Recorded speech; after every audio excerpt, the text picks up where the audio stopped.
Space News 84. Many news, and an amazing rescue. Hello, thank you for being here with me once more. I hope you are very well today. This is Marie, with another edition of Space News. Welcome to my channel. This information can be seen as science fiction, or as the viewer sees best, and I post it for entertainment purposes only. Still, I take my information very seriously, and for whoever has eyes to see. I am writing this on the morning of June 13, 2025. It may be advisable to watch Space News episodes 81, 82, and 83, but especially number 81, before this one to better understand what I am talking about. In the first piece of news, Antarian, Urmah, and Taygetan forces, acting under space law and following the rules and regulations of the Galactic Federation, arrested all 12 of the local Viera-based High Council Federation representatives who were responsible for all actions involving planet Earth. Those representatives had been in office for decades and had developed a monopoly over what is legal, and whether any action concerning Earth would be correct. Those 12 representatives, members of various star races, were highly respected, and some were even highly known or notorious in the New Age media on Earth. At this point, it was decided to omit their names and races in this edition of Space News to avoid unnecessary controversy coming from their possible fanatics, who would most probably start bouncing around, denying everything. All 12 were charged with treason to the Galactic Federation and the best principles it was founded on, conspiracy against other Galactic Federation members, and criminal association with known cabal members of Earth, which includes a long list of atrocities I cannot even begin to mention in this social media platform. All 12 of them became overconfident in their legal ability to remain in power, underestimating the knowledge of space law of our friend, the Antarian ambassador, as Ed Nidia, who acted in full coordination with the Urmah and with us. As Ed Nidia's legal team left all other observing star races speechless and were forced to concur with our decision to remove and arrest those 12 political representatives.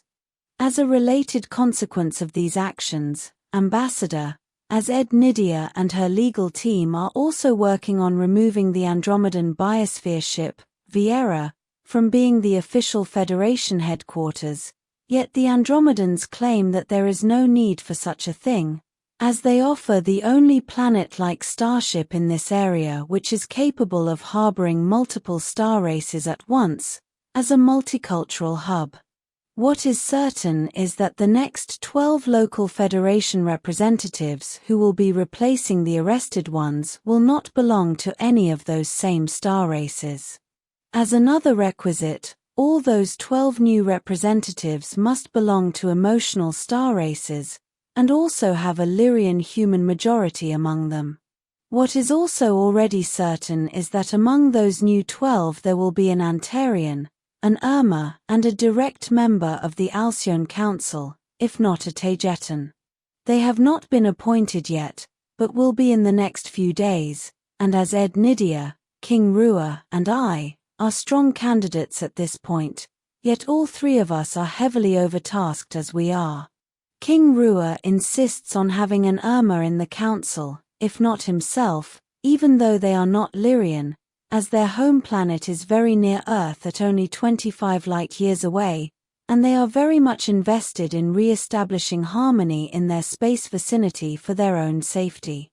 These last arrests have strengthened our dominance in the space around Earth, all while the Saturn level of the Galactic Federation, the one who is supposed to watch over all the interests and needs of this solar system, has uttered no word, and their silence is taken as a message of disapproval. As we are doing everything legally, and by the book, there is no way we can be removed from this area by force, as even opinionated, antagonistic Federation members who dislike us have been forced to concede and cooperate with us. This is also why we cannot make ourselves be seen on Earth, at least not yet, as we must follow space law letter by letter and to the dot, or our entire operations could be placed in jeopardy. We are under considerable pressure from numerous other observing star races that are also Federation members. Some of them do not favor us and are merely seeking an excuse to revert to the previous state of affairs, which would be detrimental to all our interests, particularly those of the people of Earth. One of the strongest pieces of evidence against the 12 arrested Federation representatives is the proven fact that they denied us entry into the Viera for more than 24 hours after they had already issued an official declaration stating that they were supposedly on our side and that they surrendered.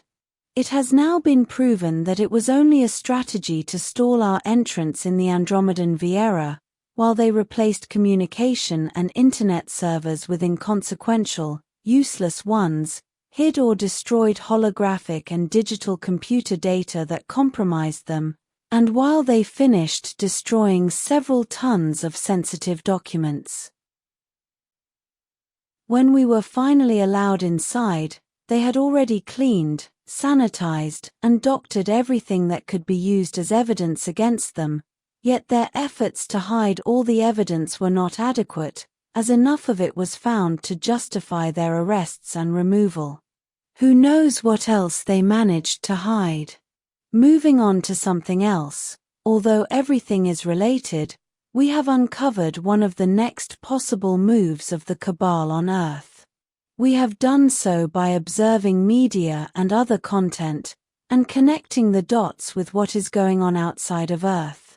It is highly probable that not long from now, the Cabal will start to push the idea that there is a large extraterrestrial ship slowly moving towards Earth. There isn't any direct schedule at this point, but the years 2027 and 2034 come up constantly in our scanners and algorithms, but it could be before those dates or between them. Taking into account that there are nearly 1,000 large ships in Earth's orbit all the time, this Cabal-based manipulation news lie makes no sense, much less the idea that it is slowly approaching Earth, as the concept of slowly would only give them time to exploit their fear-inducing mechanisms in their favor, and against the population of Earth, with their classical, cause a problem to sell the solution.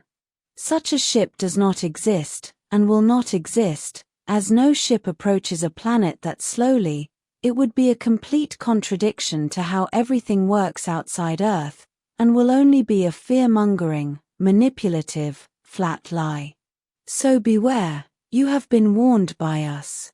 There is also a lot of chatter and traffic concerning something big cooking for the next few days on Earth or in the USA.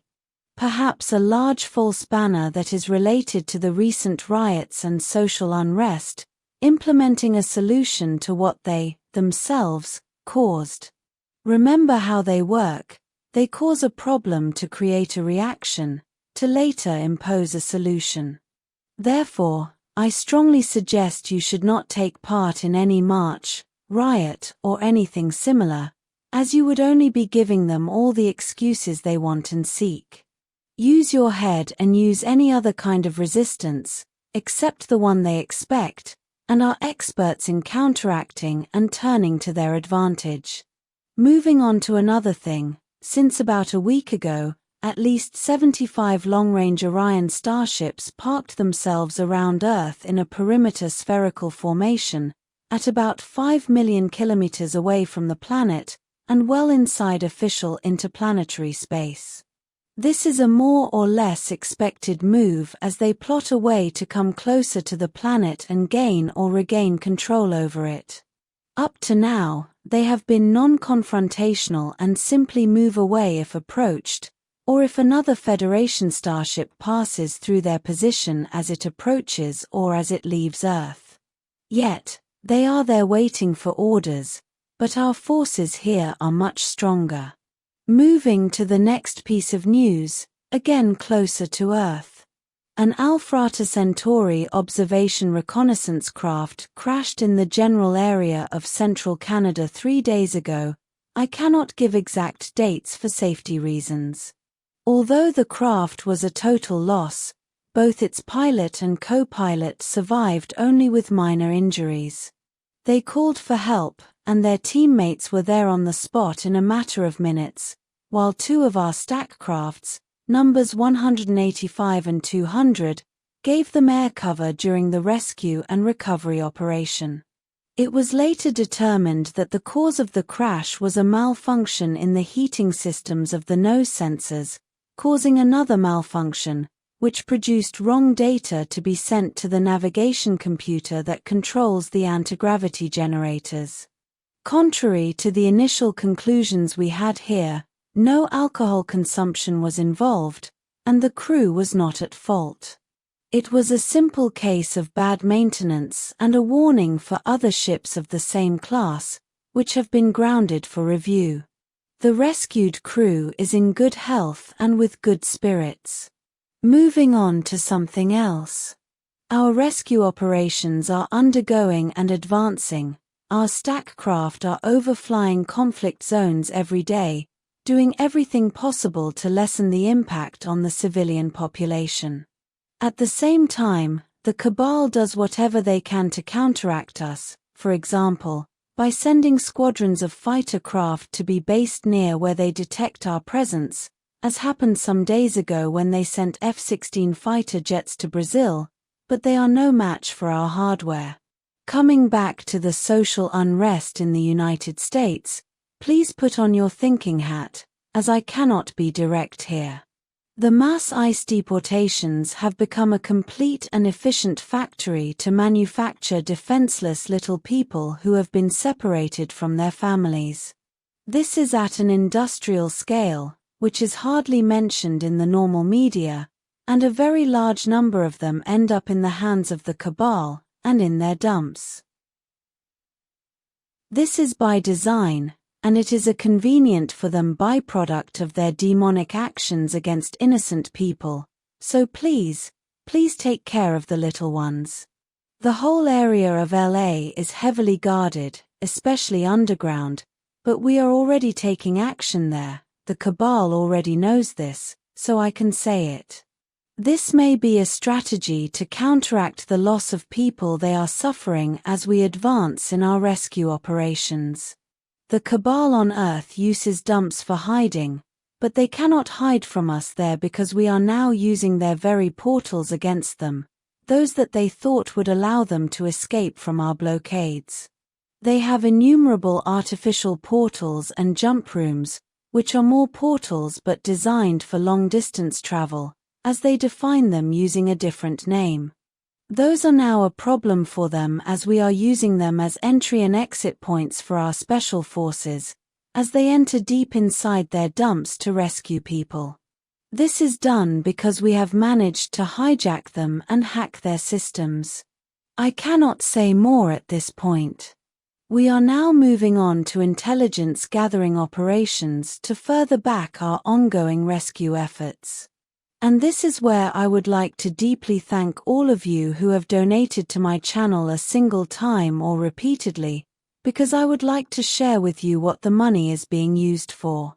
I know that some irresponsible people, in complete ignorance of how things really work, may say that no extraterrestrials would ever need money, so I must say this again.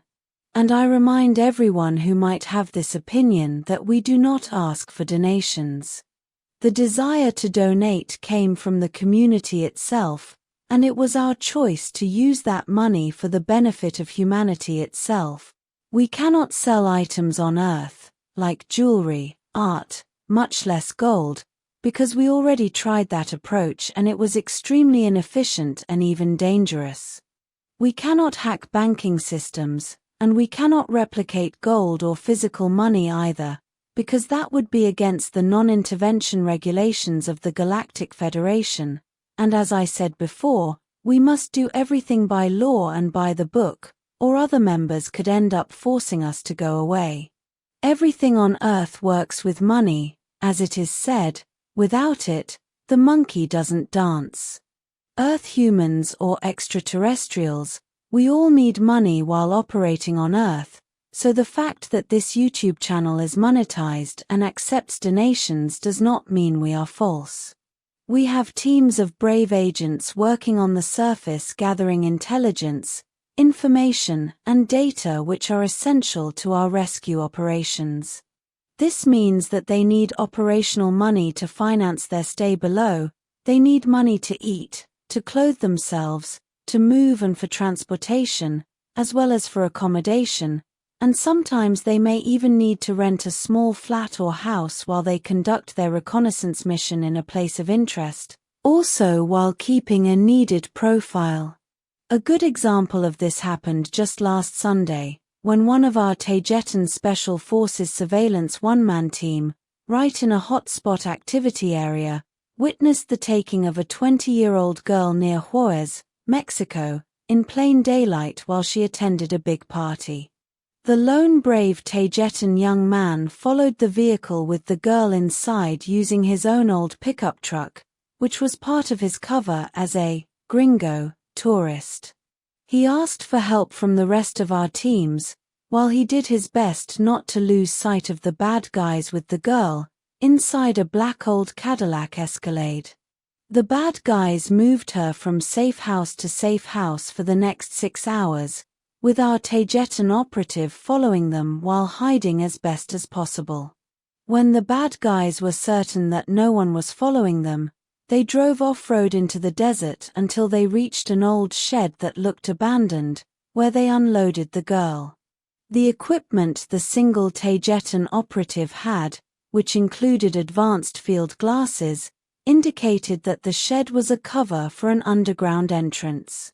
He single-handedly managed to enter the guarded shed when he had a chance, untied the girl and pulled her out of there before the bad guys noticed that she was missing. Unfortunately, they eventually did and gave them pursuit while they tried to escape in the old pickup truck, which was destroyed in the process. The Taygeta Special Forces operator and the girl ran among the desert brush with the bad guys close behind them, while he constantly called for help.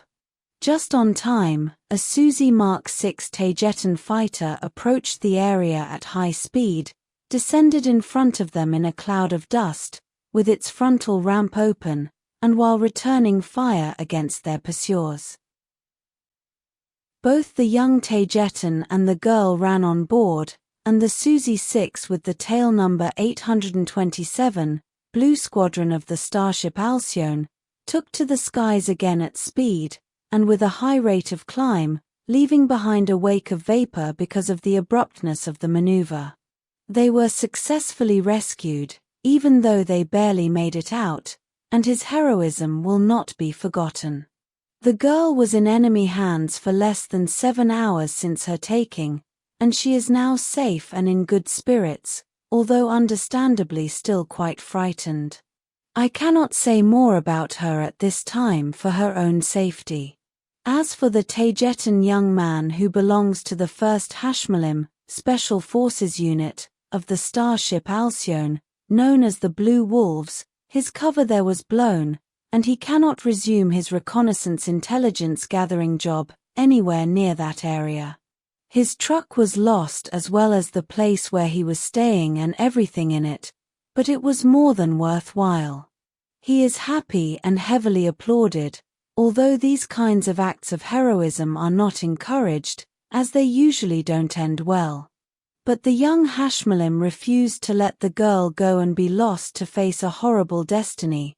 Even in the face of great difficulty, opposition, and danger, he did not falter, and she was never truly alone thanks to him. This is what the money is being used for, besides simple food, supplies, and needed things, so it is very well spent. I don't like to talk about this, but if I don't do so, you would never know. But I do hesitate nonetheless, because events like this one are not part of a movie, they are happening in real life, and people do suffer and even die. Real people with loved ones, interests, plans, dreams, pets and families.